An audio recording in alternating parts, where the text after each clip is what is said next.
Friends, तुम्हाला मी नंतर फणसाची एक रेसिपी बनवून दाखवणार आहे। गोवान रेसिपी आहे ती। माझी फ्रेंड्स आहेत गोव्याचे, त्यांनी मला ही सुचवलेली आहे आणि मी आज सकाळी जाऊन होळीवरनं हा फणस आणलेला आहे। आता आमचे हे फणस कापतायत, आमच्या मोरल्यावर बसलेला आहे। ती मोरली नव्हे तर मोरला आहे आणि त्यांनी ती स्वतः माझ्यासाठी बनवलेली आहे, उठणं बसणं सोपं जावं म्हणून।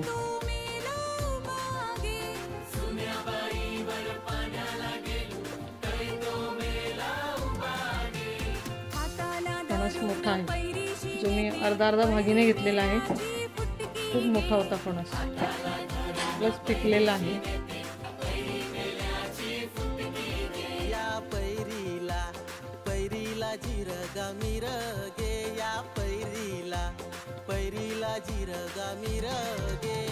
आपण जे 100 ग्रॅम, पाव किलो, अर्धा किलो आणतो ते काही खाण्याची मजा नाही।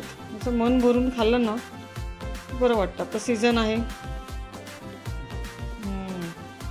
एकदम पिवळा धम्मक।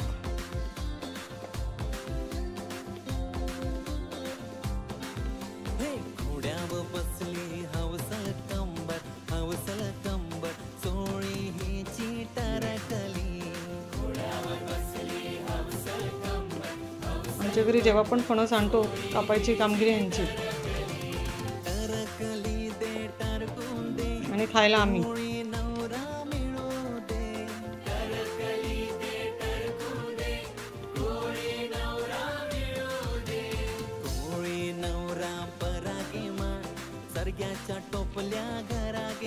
जबरदस्त मोठे मोठे घरे आहेत।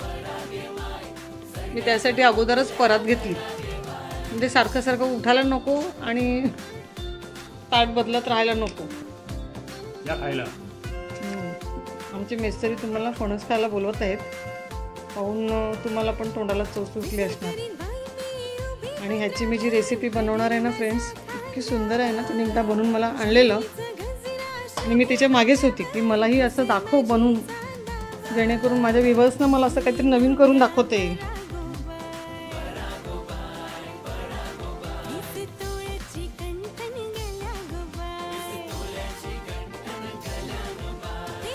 खूप मोठे मोठे घरे आहेत, म्हणजे माझा पैसा वसूल झालेला आहे।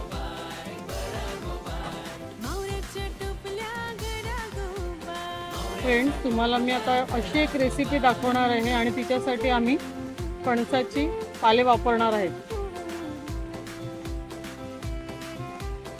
नमस्कार मंडळी, आमच्या हॅपी हाऊसमध्ये आपल्या सर्वांचे मनापासून स्वागत। तर मंडळी, आज मी तुमच्यासोबत एक नवीन रेसिपी शेअर करणार आहे, जी आहे गोव्याची ट्रेडिशनल डिश।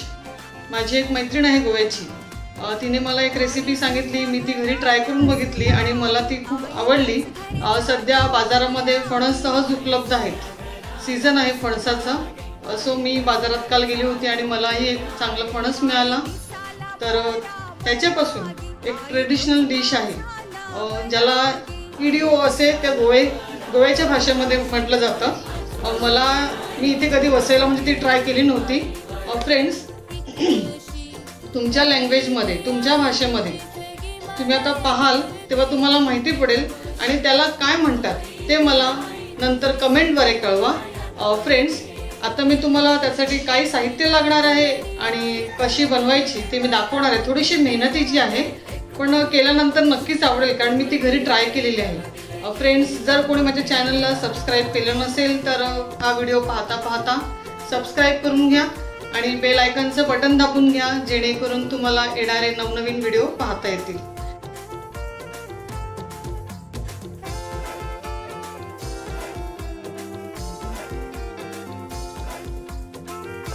तर प्रथम फ्रेंड्स, इथे आपण घेतलेला आहे मी फणसाचे बिया काढून घेतलेले आहेत। 2 भागामध्ये फणस वाटलेला आहे। हा जो काढलेला आहे तुकडे करून ह्याचं मी पेस्ट बनवणार आहे मिक्सीमध्ये आणि ह्याचे मी बारीक तुकडे करणार आहे सार बनवण्यासाठी। सारण जसं आपण पुरणपोळीसाठी सारण बनवतो तसं आपण ह्याचं सारण बनवणार। इथे चवीनुसार मीठ वापरणार आहे, तूप घेतलेलं आहे, इथे वेलची पावडर आहे आणि हे आहे तांदळाचं पीठ, बारीक पीठ घेतलेलं आहे। हा मी गुळाचं पाणी करून घेतलेला आहे। इथे एक संपूर्ण नारळ किसून घेतलेला आहे त्यानंतर फ्रेंड्स, हे बनवण्यासाठी इथे मला फणसाची पानं लागणार आहेत. ह्या फणसाची पानं अशा प्रकारे ह्या वाट्या करून घ्यायच्या आहेत. इथे मी टूथपिक घेतलेला आहे.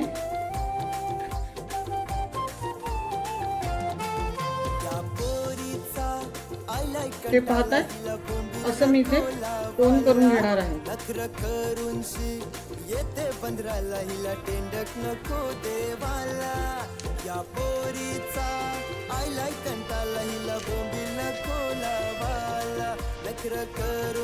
तुमचं प्रमाण जसं असेल त्याप्रमाणे तुम्हाला जितकी जास्त लागतील तशी तुम्ही घेऊ शकता.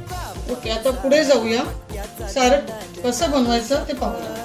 तर आपण जे भाकरीला जसं पीठ वाफवतो तशा प्रकारे आपण हे पीठ थोडंसं हलकं वाफवून घ्यायचं आहे.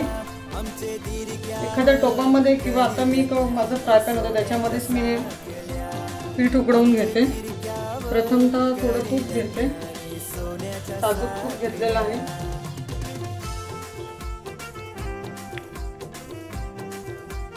नंतर ह्याच्यामध्ये मी थोडासा नारळ अगदी गोल्डन ब्राऊन होईस्तोवर भाजणार आहे.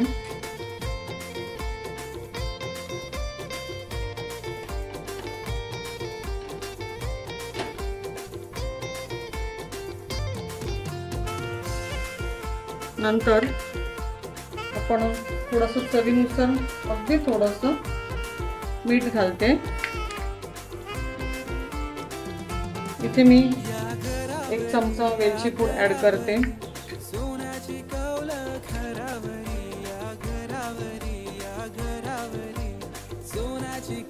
गोल्डन ब्राऊन कलर येईस्तोवर हा नारळ आपण भाजून घ्यायचा आहे.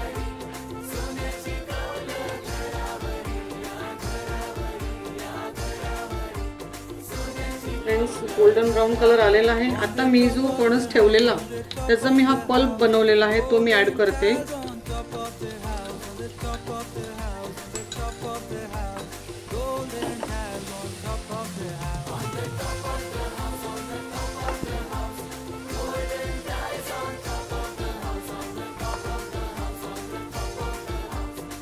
आता ह्यामध्ये गुळाचं पाणी घालते मी.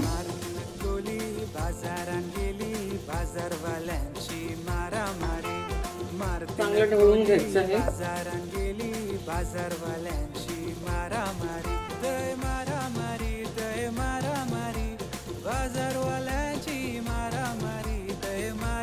चांगली उकळी येऊ द्यायची आपल्याला. आता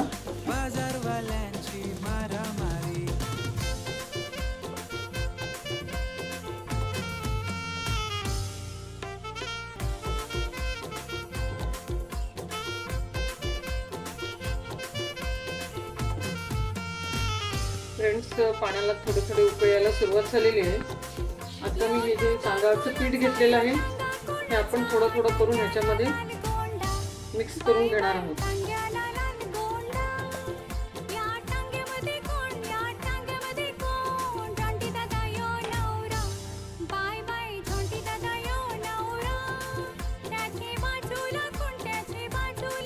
ही रेसिपी थोडक्यात आपले उकडीचे जे मोदक असतात तशाच प्रकारचे आहे.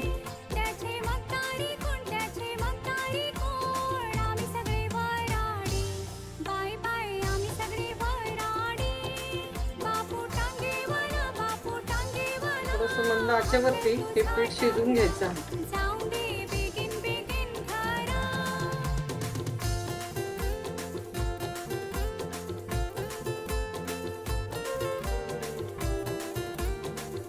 आता मी गॅस बंद करते.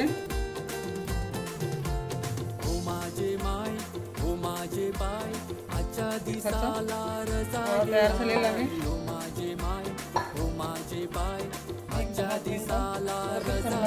बॅटर असंच ठेवते. आता आपण पुढची प्रोसिजर पाहणार आहोत. इथे मी हा जो फणस वेगळा साईडला ठेवलेला होता मी सगळे असे बारीक काप करून घेणार आहे. हे सारणासाठी आहे. फ्रेंड्स, आता आपण तेच फ्राय पॅन मी पुन्हा यूज करते आणि उरलेलं जो 1 चमचा तूप माझं होतं ते मी ह्या फ्राय पॅन मध्ये टाकलेलं आहे.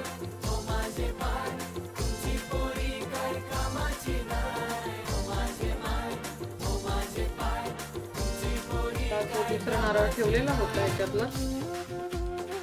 पुन्हा आपण हा गोल्डन ब्राऊन होईस्तोवर असंच खरपूस भाजून घ्यायचं आहे. त्याच्यामध्ये सांगितल्याप्रमाणे 1 चमचा वेलची पूड, मी इथे सांगायला विसरली, मी 1 वाटी हा गूळ बारीक किसून घेतलेला होता तो टाकते. नंतर हे जे मी फणसाचे बारीक बारीक छोटे तुकडे करून घेतलेले आहेत हे सर्व इथे मी टाकते आणि हे पूर्ण एकजीव होईपर्यंत ढवळत राहायचं.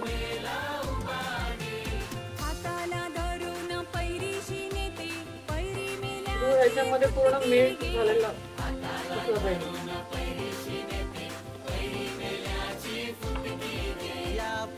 फ्रेंड्स, हे जरी करायला खूप मेहनत लागली तरी नेहमीच घरच्या वस्तू खूप चविष्ट आणि बऱ्या वाटतात खायला.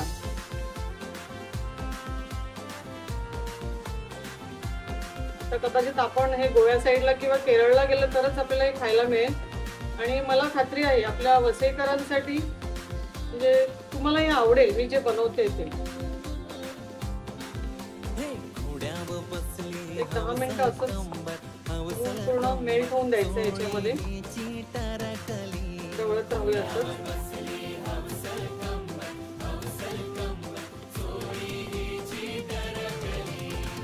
सारण होईस्तोवर हे थोडंसं पीठ मी मळून घेते. गरम गरमच आहे.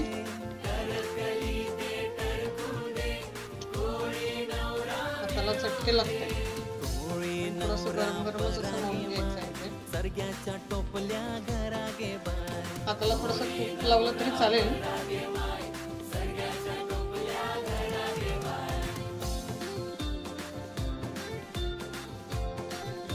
छान अगदी गोल्डन ब्राऊन कलर आलेला आहे आणि आता मी गॅस बंद करते. माझं गुळही पूर्णपणे मेल्ट झालेलं आहे. सर्व मिश्रण एकजीव झालेलं आहे. आता हे पण 1-2-3 मिनिटं थंड करते आणि मग पुढची शेवटची स्टेप मी तुम्हाला दाखवते. फ्रेंड्स, आपण ह्या पानाच्या वाट्या करून घेतलेल्या आहेत. एक छोटासा पिठाचा गोळा त्याच्यामध्ये घालायचा. जसं मोदकासाठी आपण वाटी बनवतो तशीच पिठाची वाटी मध्ये बनवायची आहे. नंतर त्यामध्ये ते सारण भरायचं आहे.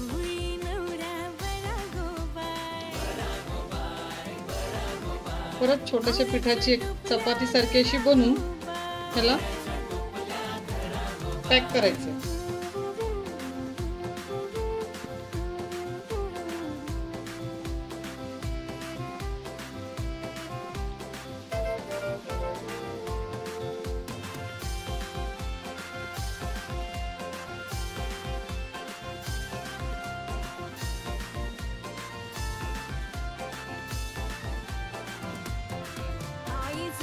फ्रेंड्स, व्हिडिओ आवडल्यास लाईक करायला विसरू नका आणि जास्तीत जास्त फ्रेंड सर्कलमध्ये हा शेअर करा, जेणेकरून आपापल्या घरी प्रत्येक जण बनवू शकेल आणि ह्या रेसिपीची मजा लुटू शकेल. तुम्ही आपापल्या घरी ट्राय करा, कारण आता फणसाचं सीझन आहे. तुम्हालाही जरूर फणस बाजारात मिळेल. तर फ्रेंड्स, आता मी एका टोपामध्ये पाणी घेतलेलं आहे, गरम करायला ठेवते आणि सोबत हे जे मी बनवलेलं आहे हे बघा अशा प्रकारे हे सगळे असे बनवलेले आहेत. आणि आता हे मी एक 10-15 मिनिटं स्टीमवरती असेच ठेवणार आहे झाकून. जसं आपण उकडीचे मोदक बनवतो किंवा आळूवडी वगैरे वापरतो तशाच प्रकारे 10-15 मिनिटासाठी मी हे वापरत ठेवणार आहे.